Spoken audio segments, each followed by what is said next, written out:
सन् 1998 को मे महिनामा अमेरिकाको कन्सास राज्यमा जिमी डोनाल्डसन नामक एक बालकको जन्म भयो।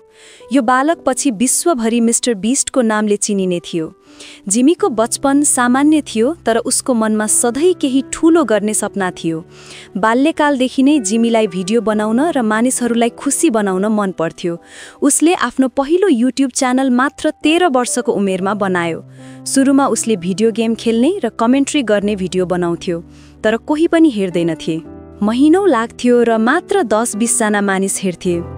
तर जिमीले हार मानेन। हरेक दिन उसले नयाँ केही सिक्थ्यो।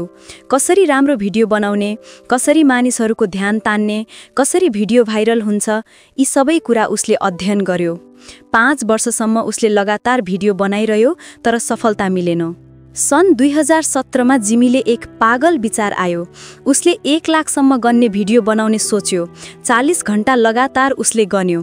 1, 2, 3 निन्द्रा पनि आयो, थकान पनि लाग्यो, तर उसले हार मानेन। अन्ततः उसले 1 लाखसम्म पुग्यो र त्यो भिडियो भाइरल भयो। लाखौं मानिसले हेरे। त्यसपछि जिमीले अझ पागल भिडियो बनाउन थाल्यो। 24 घण्टासम्म बरफको पानीमा बस्ने, 40 घण्टासम्म अँध्यारो कोठामा बस्ने, 100 घण्टासम्म बाकसमा बस्ने, यस्ता चुनौतीपूर्ण भिडियो बनाए। मानिसहरू चकित भए कि यो केटो यति धेरै कसरी गर्न सक्छ। तर जिमीको असली परिवर्तन त्यसपछि आयो जब उसले पैसा बाँड्न थाल्यो। पहिलो पटक उसले आफ्नो साथीलाई $10,000 दियो। त्यो भिडियो पनि भाइरल भयो। मानिसहरूले सोचे, यो केटो पैसा किन फ्याँकिरहेको छ? तर जिमीको मनमा अर्को योजना थियो। उसले सोच्यो, यदि म पैसा बाँड्दा मानिसहरू खुसी हुन्छन् र भिडियो भाइरल हुन्छ भने अझ धेरै पैसा आउँछ। त्यो पैसाले अझ धेरै मानिसलाई खुसी बनाउन सकिन्छ। यो एक सकारात्मक चक्र थियो। जिमीले छोटो समयमै लाखौं डलर बाँड्न थाल्यो। उसले अनौठो प्रतियोगिता गर्यो। जसले अन्तिममा सर्कलमा बस्छ उसले $1 लाख पाउँछ। जसले सबैभन्दा लामो समय हात राख्छ त्यो कार लिएर जान्छ। यस्ता भिडियो हेरेर संसारभर मानिस आश्चर्यचकित भए। तर जिमीको दिल एकदमै ठूलो थियो। उसले होमलेस मानिसहरूलाई हजारौं डलर दियो। वेटर र वेट्रेसलाई $10,000 टिप दियो। गरिब परिवारलाई नयाँ घर किनिदियो। आमा बाबुको कर्जा तिरिदियो। यस्ता दयालु कामहरू गर्दा उसको लोकप्रियता आकाशमा पुग्यो। सन् 2019 मा जिमीले टिम ट्रिज नामक अभियान सुरु गर्यो। उसको लक्ष्य थियो 20 मिलियन रुख रोप्ने। उसले अरू युट्युबरहरूसँग मिलेर काम गर्यो। विश्वभरका मानिसहरूले दान गरे। केही महिनामै 20 मिलियन रुख रोप्ने पैसा जम्मा भयो। यो इन्टरनेट इतिहासको सबैभन्दा ठूलो परोपकारी अभियान थियो। जिमीको टोली पनि बढ्दै गयो। उसका साथीहरू क्रिस, च्यान्डलर, कार्ल सबै उसको भिडियोमा आउँथे। तिनीहरू सबै एकसाथ पागल चुनौती लिन्थे। कहिले जङ्गलमा 50 घण्टा बस्थे, कहिले पानीमुनि रात बिताउँथे, कहिले सार्कसँग पौडी खेल्थे। हरेक भिडियो अघिल्लो भन्दा ठूलो र रोमाञ्चक हुन्थ्यो। उसले व्यवसाय पनि सुरु गर्यो। मिस्टर बीस्ट बर्गर नामक अनलाइन रेस्टुरेन्ट खोल्यो। एकै दिनमा लाखौं अर्डर आयो। फिस्टेबल्स नामक चकलेट कम्पनी बनायो। त्यो पनि सफल भयो। उसले कमाएको सबै पैसा फेरि मानिसहरूलाई दिन्थ्यो। सन् 2021 मा उसले अर्को ठूलो अभियान सुरु गर्यो, टिम सीज। यसपटक 30 मिलियन पाउन्ड समुद्रबाट फोहोर सफा गर्ने लक्ष्य थियो। फेरि विश्वभरका मानिसहरूले सहयोग गरे। केही महिनामै लक्ष्य पूरा भयो। समुद्र सफा भयो, जलचर बाँचे। जिमीले अन्धा मानिसहरूलाई पनि मद्दत गर्यो। 1000 जना अन्धा मानिसको आँखाको शल्यक्रिया गरायो। तिनीहरूले पहिलो पटक संसार देखे। आँसु भरिएका आँखाले तिनीहरूले जिमीलाई धन्यवाद दिए। त्यो भिडियो देखेर संसारभरका मानिस रोए। उसले बहिरा मानिसहरूलाई पनि सहयोग गर्यो। 1000 जनालाई सुन्ने यन्त्र लगाइदियो। तिनीहरूले पहिलो पटक आवाज सुने। आफ्नो परिवारको आवाज, चराको चिरबिरा, सङ्गीत सबै पहिलो पटक सुने। यस्तो दयालुता बिरलै देखिन्छ। जिमीको च्यानलमा अब 100 मिलियन भन्दा बढी सब्स्क्राइबर छन्। हरेक भिडियो लाखौं मानिसले हेर्छन्।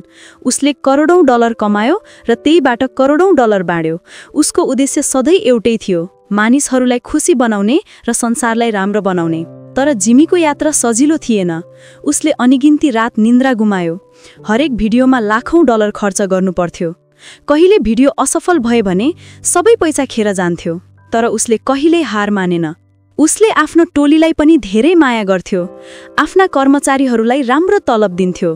तिनीहरूको परिवारको ख्याल राख्थ्यो। सबैलाई आफ्नो परिवार जस्तै मान्थ्यो।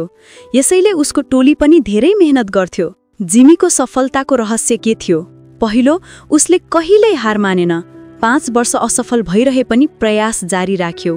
दोस्रो, उसले सधैँ नयाँ र ठूलो सोच्यो।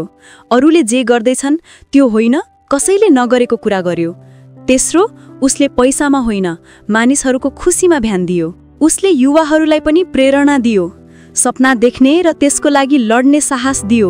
आफूले सफलता पाएपछि अरूलाई पनि मद्दत गर्नुपर्छ भन्ने सन्देश दियो। पैसा मात्र सफलता होइन, मानिसहरूलाई खुसी बनाउनु नै सफलता हो भन्ने सिकायो। आजको दिनमा मिस्टर बीस्ट युट्युबको सबैभन्दा लोकप्रिय सृजनकर्ता छ। उसको प्रभाव विश्वव्यापी छ। लाखौं युवाहरू उसलाई हेर्छन् र सिक्छन्। अरू युट्युबरहरूले पनि उसको शैली अपनाउँछन्। तर जिमी अझै सन्तुष्ट छैन। उसको सपना अझै ठूलो छ। उसले 100 मिलियन रुख रोप्ने योजना बनाइरहेको छ। अफ्रिकामा कुहा खन्ने काम गरिरहेको छ। गरिब देशका बालबालिकालाई शिक्षा दिने विद्यालय खोल्ने योजना छ। जिमीको कथाले हामीलाई सिकाउँछ कि सपना देख्नु र त्यसको लागि काम गर्नु कति महत्त्वपूर्ण छ। असफलताले हामीलाई रोक्न सक्दैन यदि हाम्रो इच्छा शक्ति बलियो छ भने। पैसा सधैँ सुख होइन, तर त्यो पैसाले अरूलाई सुख दिन सकिन्छ। उसको यात्रा अझै जारी छ। हरेक दिन नयाँ सपना, हरेक हप्ता नयाँ भिडियो, हरेक महिना नयाँ अभियान। जिमी डोनाल्डसन अर्थात् मिस्टर बीस्टले प्रमाणित गरे कि यदि मन छ भने एक व्यक्तिले पनि संसार परिवर्तन गर्न सक्छ। आजको युवा पुस्ताको लागि ऊ प्रेरणा छ। गरिब परिवारबाट आएका बालबालिकाको लागि आशाको किरण छ। सबै मानिसको लागि यो सन्देश छ, सपना देख, मेहनत गर, हार नमान र सफल भएपछि अरूलाई पनि मद्दत गर। मिस्टर बीस्टको कथा यही समाप्त हुँदैन। यो लगातार लेखिँदैछ। हरेक दिन नयाँ पाना थपिँदैछ। उसको यात्रा हेर्दा लाग्छ असम्भव भनेर केही छैन। चाहिएको छ त मात्र दृढ सङ्कल्प र परोपकारको भावना।